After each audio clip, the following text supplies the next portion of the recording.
কবিতাৰ শিৰোনাম এখন চিঠি। কবি হেম বৰুৱা। মৰমৰ মেঘাচ্ছন্ন পৰ্বতৰ এই মোহনাত নিবিড়ভাৱে মোৰ মনত পৰিছে মমতা। বিদায়ৰ মৌন নিথৰ মুহূৰ্তত তোমাৰ চকু উপচি বাৰিষাৰ বান নামিছিল। তাৰ উত্তৰত মই নিৰুত্তৰ হৈ ৰ'লো।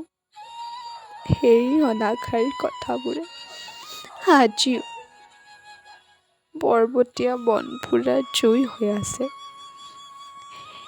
ইয়াত মাথোন হেজাৰ হেজাৰ ফুট ওখ পৰ্বত আৰু পৰ্বত, যাৰ বাহুবন্ধনত কল্পনা ছাই হৈ যায়।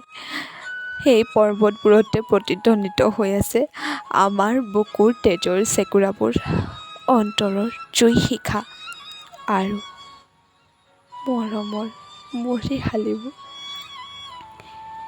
এইখন এখন মহাকাব্য, পৰ্বতৰ মৌন ভাষাই লিখি যোৱা তেজৰ বুৰঞ্জী। দূৰণিত ৰৈ এয়া শুনিছো কি? শত্ৰুৰ কামানৰ গৰ্জন। দেখিছো কি? ধোঁৱা আৰু ধোঁৱা।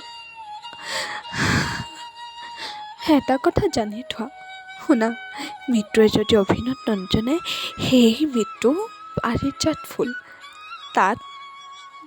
তাত দেৱতাৰ আশীৰ্বাদ আছে। সৰ্বশেষত তোমাক একাষাৰ অনুৰোধ কৰোঁ, এই যে আমাৰ ল'ৰা দুটা, ইহঁতক কেতিয়াও পিতৃৰ অভাৱ অনুভৱ কৰিব নিদিবা।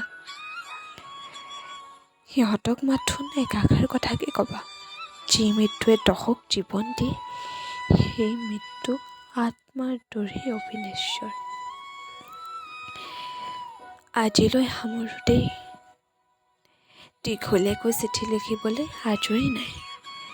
মৰম, জানিবা, এটি তোমাৰ। আকৌ এয়া আদেশ আহিছে, যাব লাগে। শত্ৰু সেনা চেৰা গিৰিপথ অতিক্ৰম কৰিছে। চিঠিখন আজি ডাকতীয়া নহ'ব। আকৌ মৰমৰ।